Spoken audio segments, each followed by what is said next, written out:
నమస్కారం. ఈరోజు మనం కోట్లాది మంది భక్తికి ప్రతీక పవిత్ర క్షేత్రం కలియుగ వైకుంఠ దైవం శ్రీ తిరుమల వెంకటేశ్వర స్వామి గురించి మాట్లాడుకుందాం. తిరుమలకు వెళ్లిన ప్రతి భక్తుడు ఒక మాట చెప్తాడు, అక్కడికి వెళ్తే మనసుకు తెలియని ప్రశాంతత కలుగుతుందని.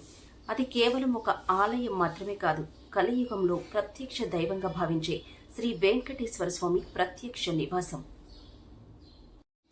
అయితే తిరుమలలో ఇప్పటికీ ప్రజలు ఆశ్చర్యంగా చెప్పుకునే కొన్ని అద్భుతాలున్నాయి. వాటిలో మొదటిది 7 కొండల వెనుకున్న రహస్యం.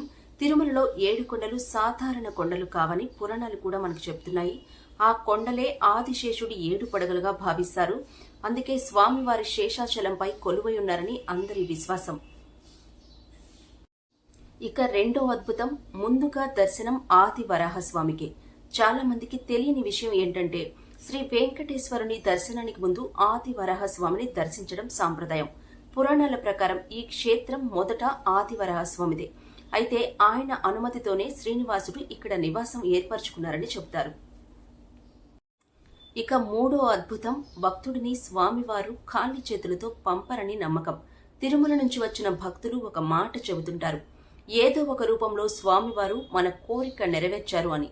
కొంతమందికి ఉద్యోగం, మరికొందరికి ఆరోగ్యం, ఇంకొందరికి సంతానం, మరికొందరికి మానసిక ప్రశాంతత.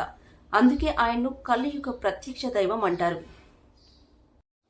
ఇక నాలుగో అద్భుతం, హుండీ మహిమ. ప్రపంచంలోనే అత్యధిక విరాళాలు అందుకునే ఆలయాల్లో తిరుమల ఒకటి.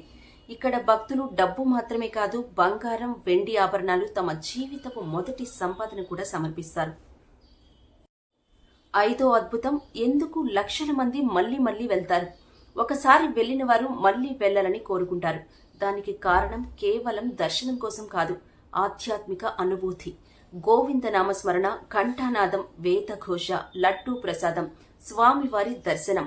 అంటే 3 క్షణాలు లభించే ఆ స్వామివారి దర్శనం, ఈ అనుభూతి జీవితాంతం గుర్తుండిపోతుందని భక్తులు చెబుతుంటారు.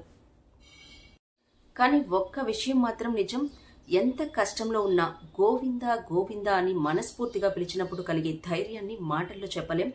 అందుకే తిరుమల కేవలం ఒక పుణ్యక్షేత్రం కాదు, కోట్లాది మంది భక్తుల విశ్వాసం, ఆత్మస్థైర్యానికి ప్రతీక. మరి మీరు కూడా తిరుమల వెళ్లారా? వెళ్ళొచ్చాక మీ అనుభూతి ఎలా ఉంది? కామెంట్ చేయండి.